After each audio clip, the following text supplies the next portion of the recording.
Use that screen.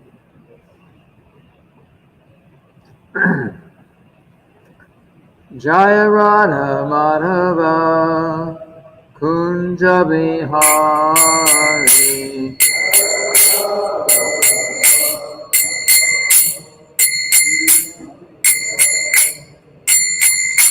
Jaya Radha Madhava Kunja Bihari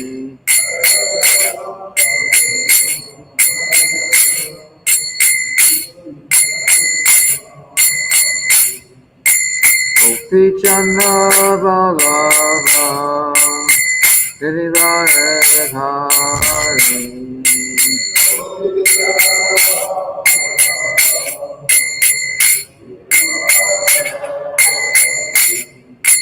Gopi Chandra Bhagava Girivaradhari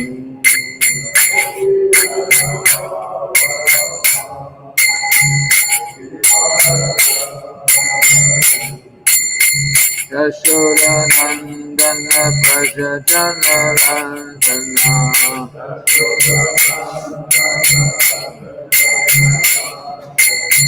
Yashoda Nandana Praja Janarandana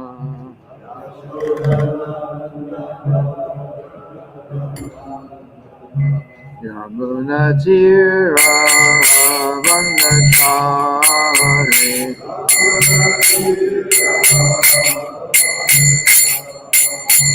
Yamuna Tira Vandachari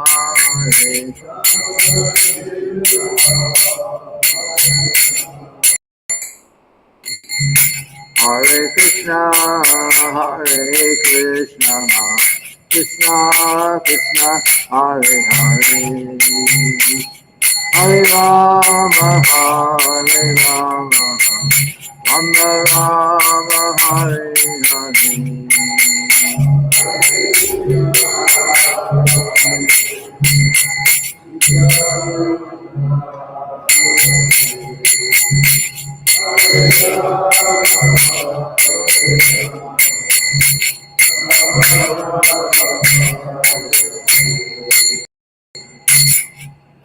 Srila Prabhupada ki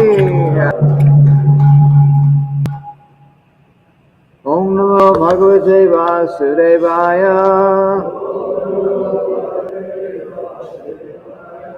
Om Namo Bhagavate Vasudevaya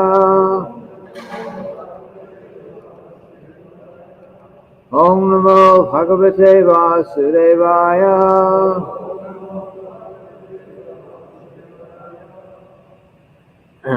So we're reading today from Srimad-bhagavatam, Canto 9, Chapter 20, several verses from 23 through 26.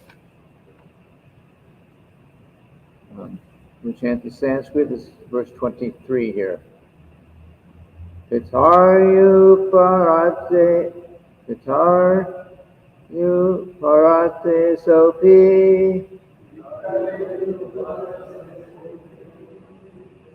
Chakravarti Mahayashaha Mahima Gyate Tasha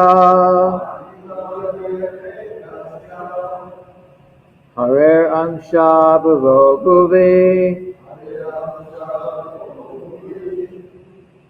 Pitar you arate sopi Chakravarti Mahayashaha Mahima Gyate Tasha Harer Ansha Bhuvo Bhuvi Pitaryu Parate Sopi Chakravarti Mahayashaha Mahima Gyate Tasha Harer Ansha Bhuvo Bhuvi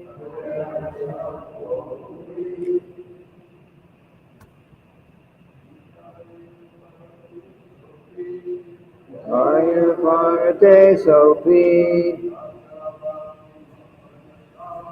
Chakravarti Mahayashaha Mahimagiyate Tasha Harir Ansha Bhagavami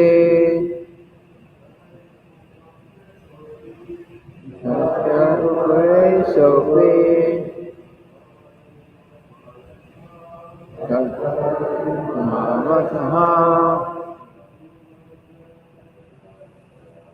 Mahimagiyate Tasha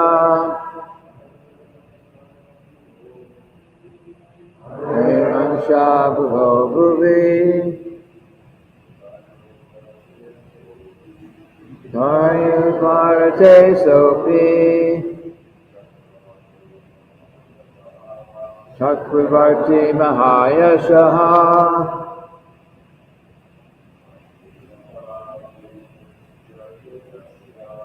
Mahimagiyate Tasha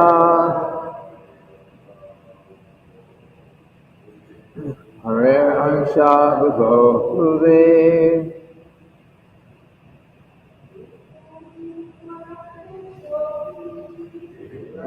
Rupane Sopi Chakravarti Mahayashaha Mahimagiyate Tasha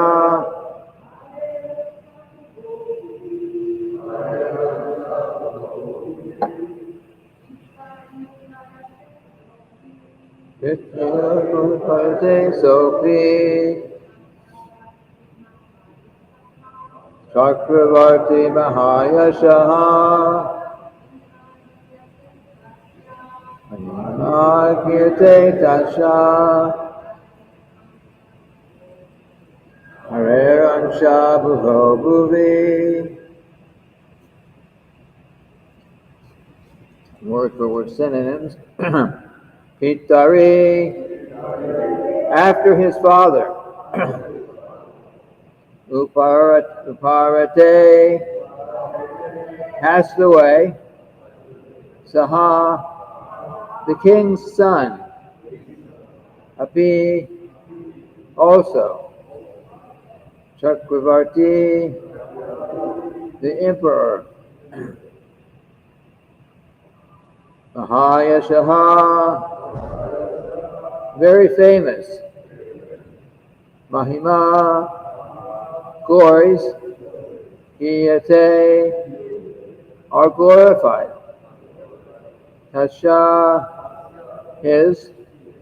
Hare, of the Supreme Personality of Godhead. Ansha Bhuvaha,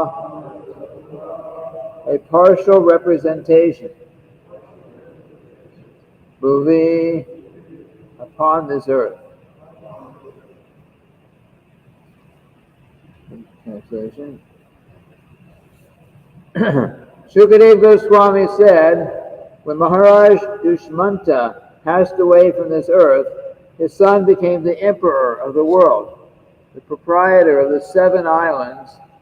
He is referred to as a partial representation of the Supreme Personality of Godhead in this world. Repeat after me. Shukadev Goswami said, when Maharaj Dushmanta passed away from this earth, his son became the emperor of the world, the proprietor of the 7 islands. He is referred to as a partial representation of the Supreme Personality of Godhead.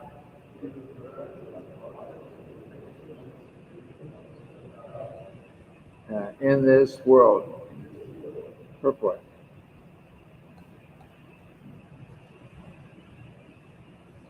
Srila Prabhupada's purport. Bhagavad Gita, in Bhagavad Gita, chapter 10, verse 41, it is said, Yad yad vibhutivat tattvam Srimad urjitam eva tat tat tat tat tad eva pagacha tvam mama tejo musha sambhavan. Anyone extraordinarily powerful must be considered a partial representation of the opulence of the Supreme Personality, the Supreme Godhead. Therefore, when the son of Maharaj Dushmanta became the emperor of the entire world, he was celebrated in this way. There's no purport. So we have 3 verses together. I'll just read the translation. Maharaj Bharata, the son of Dushmanta, had the mark of Lord Krishna's disc on the palm of his right hand, and he had a mark of a lotus whorl on the soles of his feet.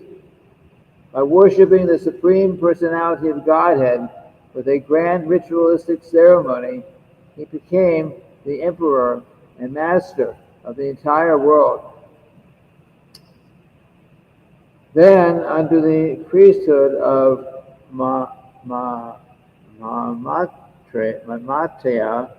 Bhrigu Muni, he performed 55 horse sacrifices on the bank of the Ganges, beginning from its mouth and ending at its source, and 78 horse sacrifices on the bank of the Yamuna, beginning from the confluence at Prayag and ending at the source.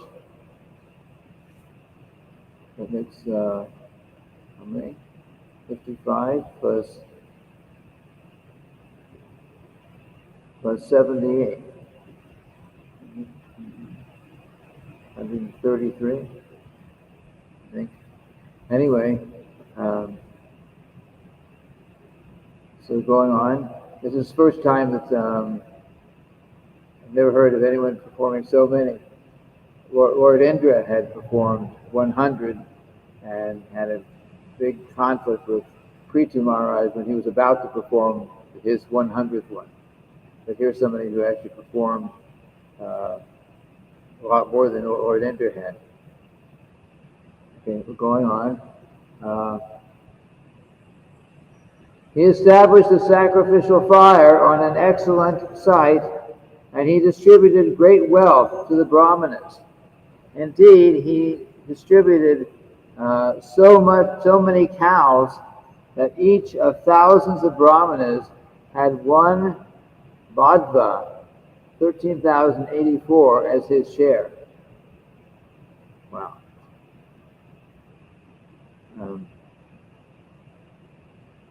Srila Prabhupada's purport. As indicated here by the words Doshmanter Agni Sachi Gune Chitaha, Bharata, the son of Maharaj Dushmanta, arranged for many ritualistic ceremonies all over the world, especially all over India on the banks of the Ganges and the Yamuna, from the mouth to the source, and all such sacrifices were performed in very distinguished places. As stated in the Bhagavad Gita, chapter 3, verse 9, Yad yartat kamano yatra lokoyan karma pandanaha. Work done as a sacrifice for Vishnu has to be performed. Otherwise, work binds one to this material world. Everyone should engage in the performance of yajna, and the sacrificial fire should be ignited everywhere. And the sacrificial fire should be ignited everywhere, the entire purpose being to make people happy, prosperous, and progressive in spiritual life. Of course, these things were possible. These things were possible before the beginning of Kali Yuga, because there were qualified brahmanas who could perform such yajnas.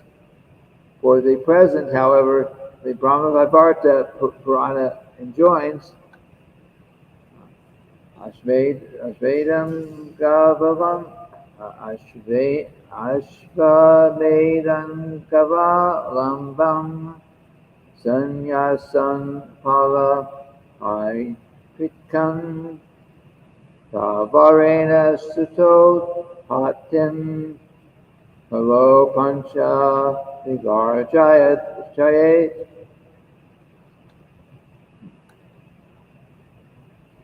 Quote, in the age of Kali, 5 acts are forbidden: offering a horse in sacrifice, offering a cow in sacrifice, accepting the order of sannyas, offering oblations of flesh to the forefathers, and begetting children in the wife of another, and begetting children in the wife of one's brother.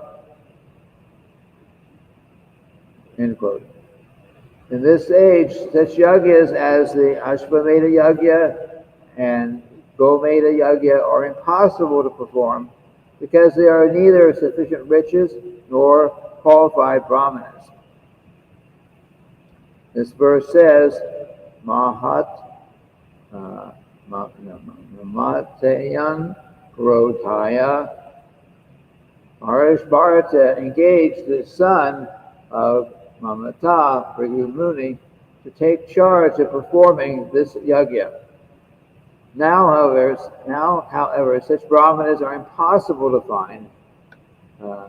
Therefore, the Shastras recommend Yagni Sankirtana Prayari Ajantihi Sumeda Shaha. Those who are intelligent should perform the Sankirtan Yagya inaugurated by Lord Chaitanya or Sri Chaitanya Mahaprabhu. Krishna Varnan Trisha Krishnang Sangopangastra Parshadam Yagnai Sankirtana Prayar Shantihi Sumeda Shaha. Quote, in this age of Kali, people endowed with sufficient intelligence will worship the Lord, who is accompanied by his devotees, his associates, by performing the Sankirtan Yagya. That's from the Srimad-bhagavatam 11th Canto, 5th chapter, verse 32. Yagya must be performed, for otherwise people will be entangled in sinful activities and will suffer immensely.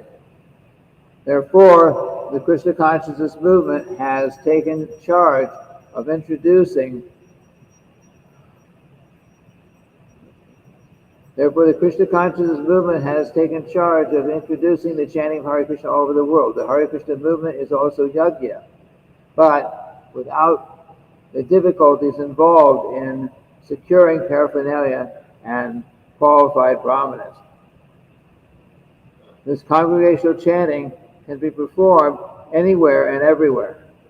If the people somehow or other assemble together and are induced to chant Hare Krishna, Krishna Krishna, Hare Hare, Hare Ram, Ram Ram, Hare Hare. All the purposes of yagya will be fulfilled.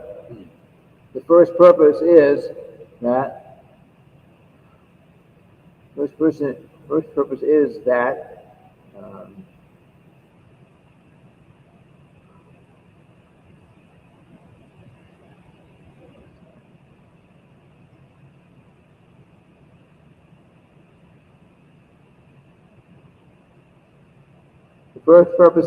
there must be sufficient rain. For without rain, there cannot be any produce. Anad Bhavati Bhutani Arjanyad Anad Sambhavaha. All our necessities can be produced simply by rainfall. Kaman Bhavasha Arjanaha. And the earth is the original source of all necessities. Sarva Kama Duga Mahi. In conclusion, therefore, in the age of Kali, people all over the world should refrain from the 4 principles of sinful life, illicit sex, meat eating, intoxication, and gambling, and in a pure state of existence should perform the simple yajna of chanting the Hare Krishna Maha Mantra. Then the earth will certainly produce all the necessities of life, and people will be happy economically, politically, socially, religiously, and culturally. Everything will be in proper order.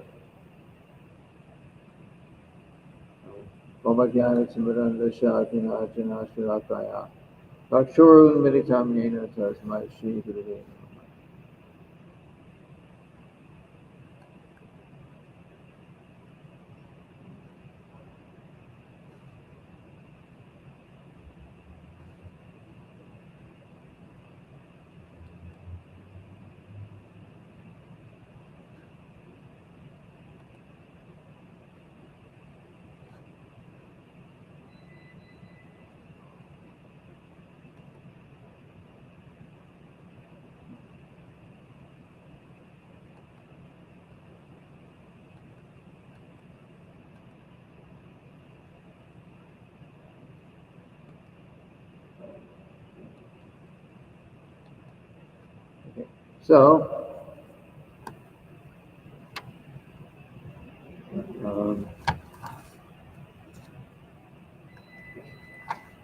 Srila Prabhupada, of course, has emphasized again and again and again, so many times he's emphasized the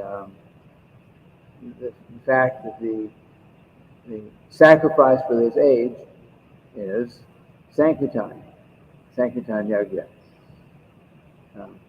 Even if someone is, well, actually, in this age, it's not possible to perform these other kind of sacrifices. I don't know the exact details of an Ashvamedha sacrifice, horse sacrifice, but I know it requires huge amount of wealth.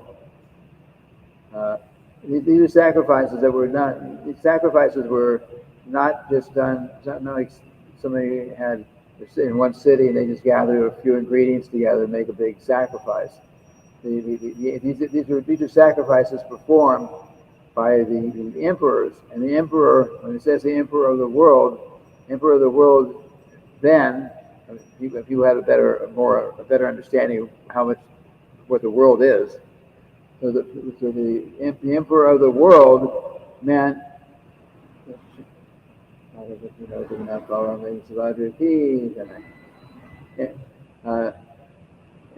apparently it's referring to not only the earth that we know of, but also the Bhumandala, which has 7 islands, big islands that are thousands of miles wide each.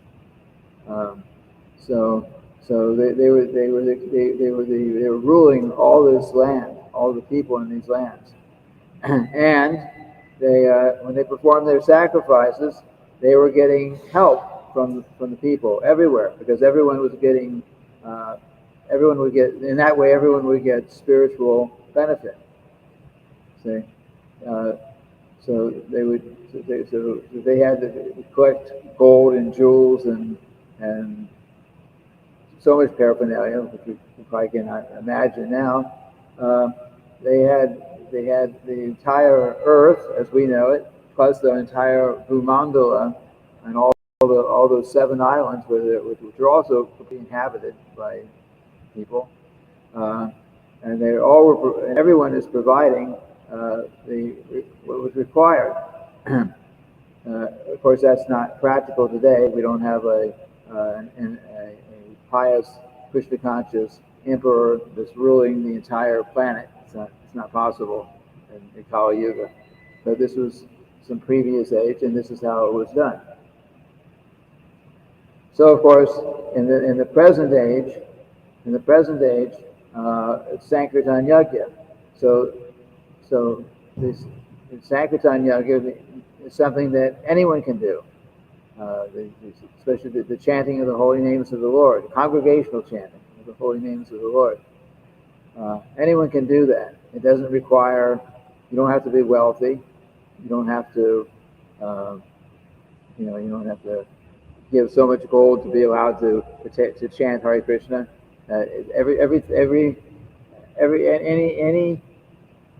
Any human being, at least in the entire world, has the opportunity to chant the holy names of the Lord, and the more that chanting is going on, of course, the more the chanting is going on, the more other devotional service will go on, because the chanting is purifying everyone, and the more that happens, then the better the world will become. Of course, we're in Kali Yuga, so Kali has his job to do too. But spiritually, so in Kali Yuga we have a very special situation, at least this part of it, because there are, during this is Lord Chaitanya's it's called Golden Era. We're in Lord Chaitanya's Golden Era. It started when Lord Chaitanya came, so 500 some years ago. It goes on for 10,000 years. So even though Kali Yuga is in bad shape, and in so many ways, but the Sankirtan movement is also going on and will increase more and more and more and more over the next thousands of years. So there's every opportunity for millions and how many people over 10,000 years, it will give this opportunity to get out of this material entanglement.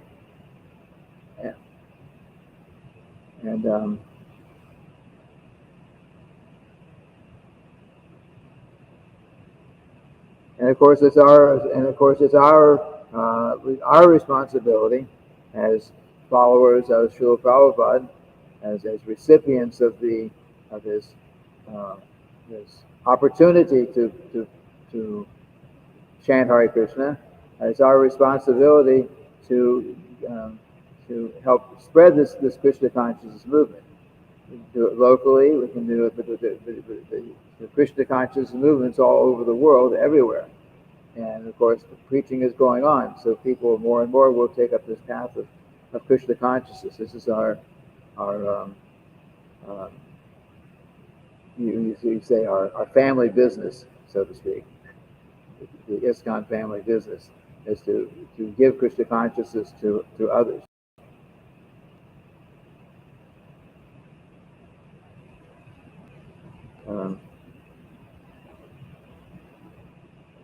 And no matter what, and it's not just chanting the holy names. Of course, that's the actual sacrifice. But there's so many kinds of services that can be performed by the people in general. It's just like those who are qualified. Srila Prabhupada established the Bhaktivedanta Institute. So Srila Prabhupada would preach Bhaktivedanta Institute as our devotee scientist. Yeah? And so Srila Prabhupada established that. Srila Prabhupada was very, preached very heavily against the materialistic scientists. The materialistic scientists, because why? What is the problem? Is science wrong, or is there, or why did Srila Prabhupada preach against the materialistic scientists?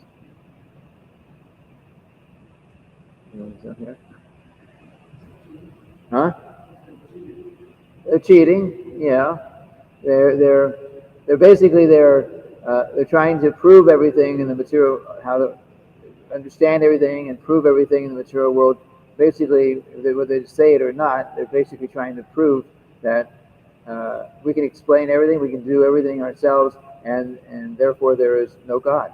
It's basically atheism in general. But I mean, the science the general mood in the scientific community, as you find, is that you can explain everything, and you can say, if we can fix all the problems, we can make things nice in this world, and we can I am doing this myself.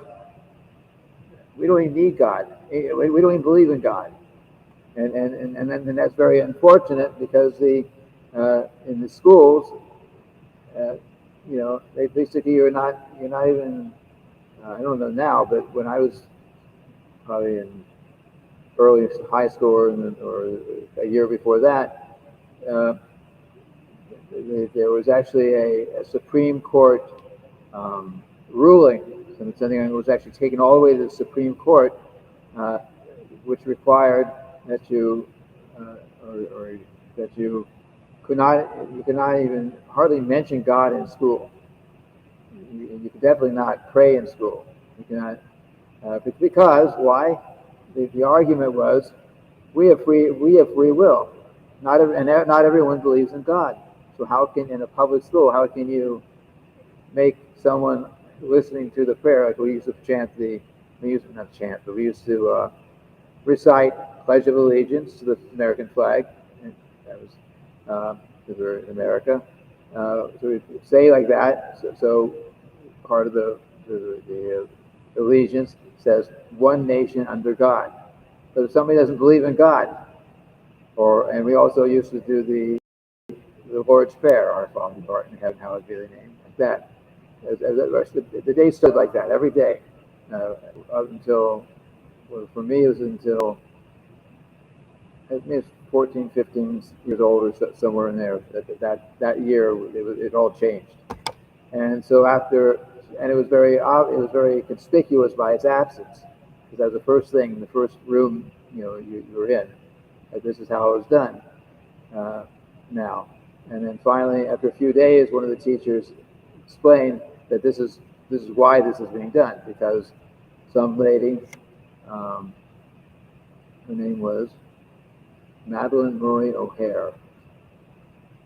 Madeline Murray. So her son. She was an atheist.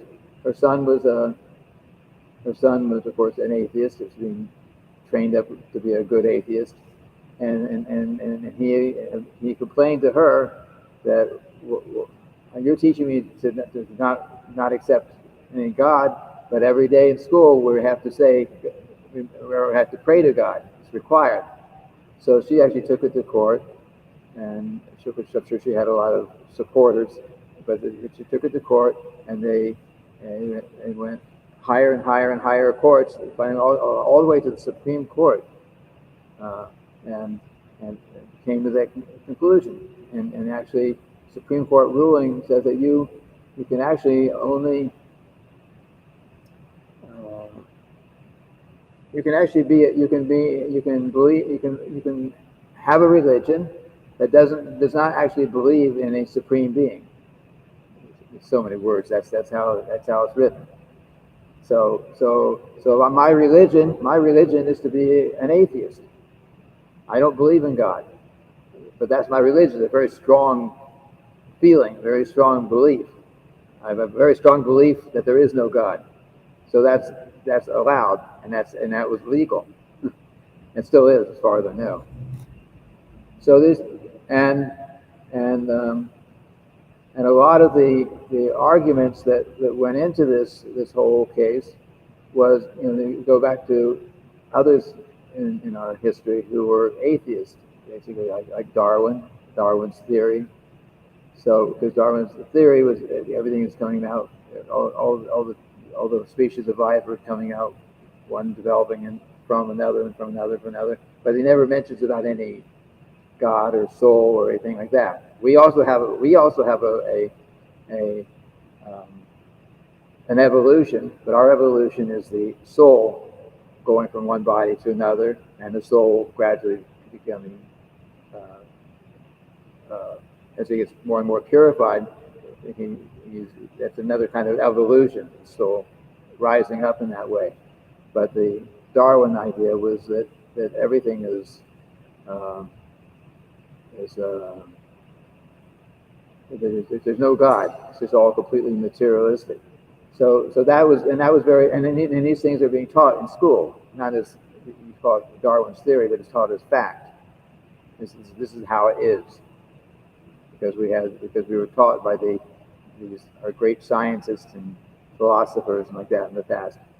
So you had that, and along with a lot of people claiming that there is no God, and the actual government, the actual Supreme Court agreed that if you can believe in God if you want, but you don't have to. And in the schools, you're not allowed to mention God. You cannot be. You actually could be back then. You could be expelled from class or expelled from school if you were caught praying in school. It was pretty heavy. I don't know now. That's been a long time since I've been had anything to do with the school system. But when I was a student, that was there.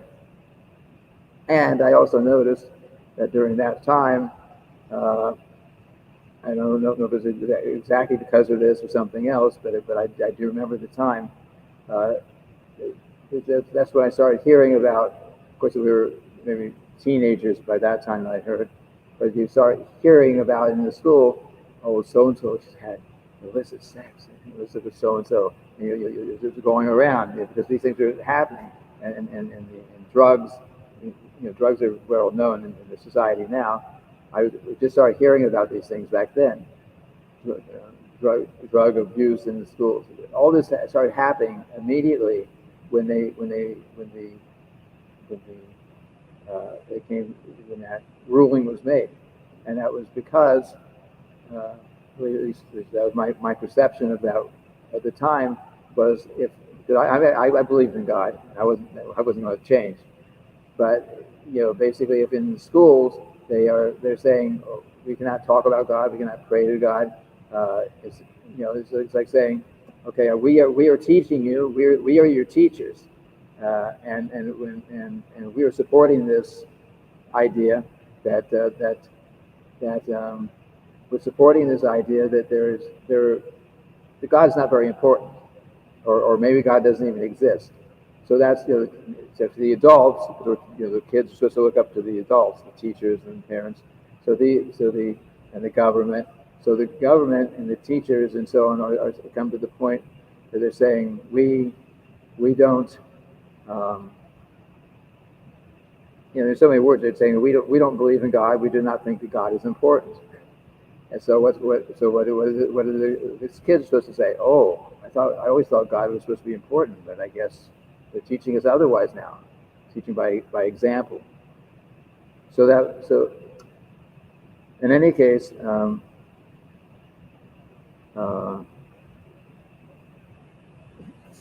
got off that. It's a little bit, but Srila Prabhupada, of course. We were talking about spreading the Krishna consciousness movement. So one of many ways that Srila Prabhupada did that was establish the Bhaktivedanta Institute, because most of us are not probably scientists. Some maybe, I don't know everyone's background, but if you want to preach to a heavy scientist about spiritual life in any way, you have to have you have to be able to speak in their terms, their arguments. That requires you also have that education, but you understand the higher education, which is the Vedic education. So Bhaktivedanta Institute is doing some very nice work in that regard.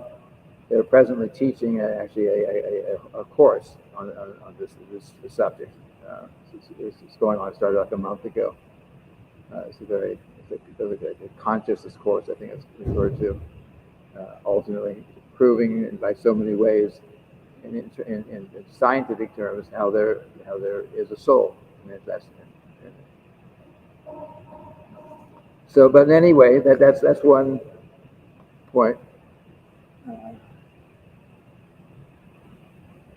And everyone else in our own capacity, we try to do our part in spreading the Krishna consciousness movement.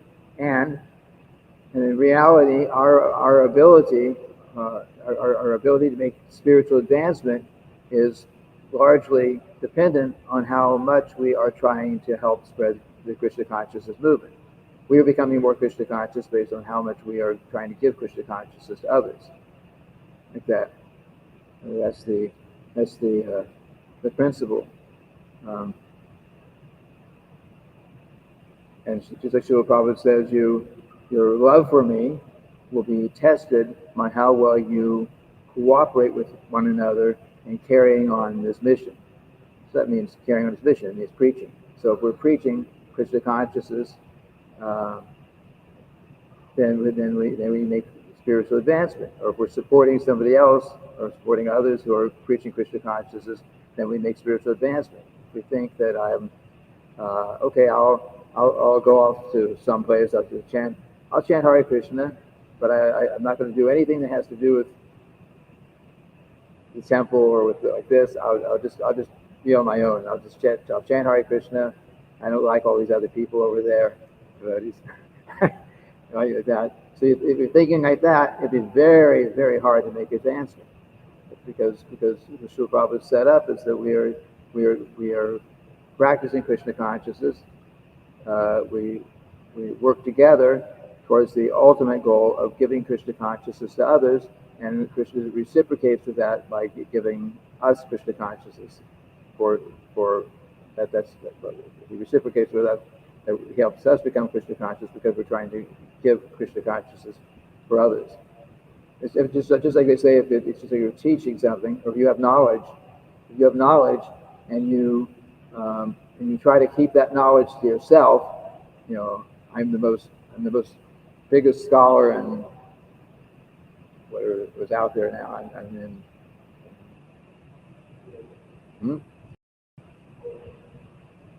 in what? Oh well, I was saying some subject matter.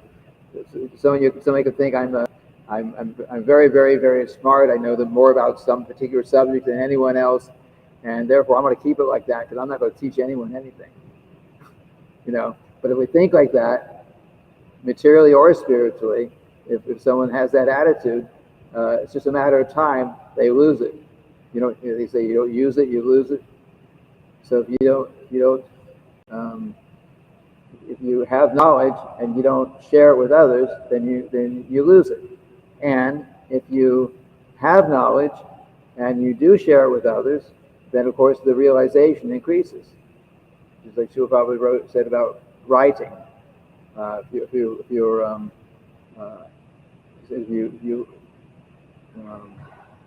hear something, you learn something, and you write about it, then your realization will increase. So writing, preaching, it's the same. It's all really the same.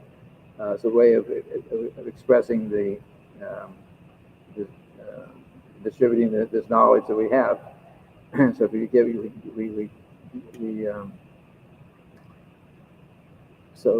but in any case, whatever we can do, the idea is to work together, cooperate with each other, locally and internationally in Krishna consciousness, and help spread this Krishna consciousness movement everywhere. And in that way, everyone, those who are performing and those who are being benefited by it, everyone will be benefited. Even I mentioned the other day, the sages of Naimisharanya Forest, back 5,000 years ago, they chose that particular place because it's described as being the hub of the universe. And by performing it there, then their sacrifice, which was actually just a big Srimad-bhagavatam Class for 1,000 years, by doing that, they were actually benefiting all living entities all throughout the universe. So you can imagine how powerful that is. And actually what we do in the Sankirtan movement is also not just applying to us and the local people. It's actually the whole world and the whole universe is actually getting benefit by this. So it's a very powerful thing, and we should take advantage of it and not give it up. Any questions, comments? Anyone? Yes.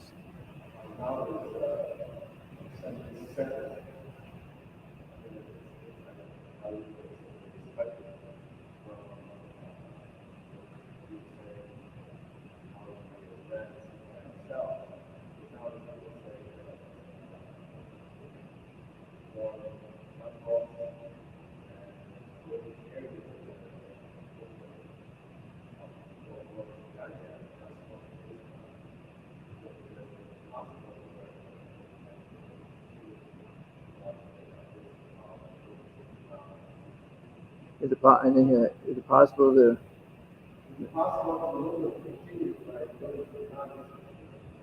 Who are? I'm not hearing that last part. Who are not what? No. Oh, without ISKCON. Well, there obviously are other. There are, yes. Of course, ISKCON will be here. But if there are other groups that are not specifically ISKCON, but they're preaching Krishna consciousness, following the line of Lord Chaitanya, then of course that is also helping. It's not. You don't expect that everyone will be specifically in ISKCON and spreading the Krishna consciousness movement. But just like there's other groups that are not specifically within ISKCON, but they preach Krishna consciousness. They know about Lord Chaitanya, and Lord Chaitanya has already predicted everything's going to happen, so it'll happen. It'll happen. So our job is to say participate in it and get the spiritual credit. And no one says that only within ISKCON someone get a chance to do that. And obviously, ISKCON is Srila Prabhupada was the empowered representative, just like this. We're reading about this king. He was so powerful. But Srila Prabhupada is also Shaktipesh avatar, empowered to spread the Krishna consciousness movement all over the world. That's not a small thing. Nobody else did that previous to Srila Prabhupada coming. And probably, I would say, there are others who are seeing and the movement spreading under Srila Prabhupada's guidance, and maybe in other groups they're also seeing this and think, wow, they can do it, but we feel inspired that they also do more to spread the Krishna consciousness movement. So one way or another, this movement's going to go on, as long as it's going to go on, 10,000 years. And it's not necessarily just within, specifically within ISKCON, but I think it should be pretty clear that ISKCON has got a very big part in it, because we follow Srila Prabhupada, and he obviously was empowered to do what he did. Okay. Anyone else? Okay, so we'll end for today, and tomorrow continue on. Got a few more pages in this chapter. Srila Prabhupada ki jai.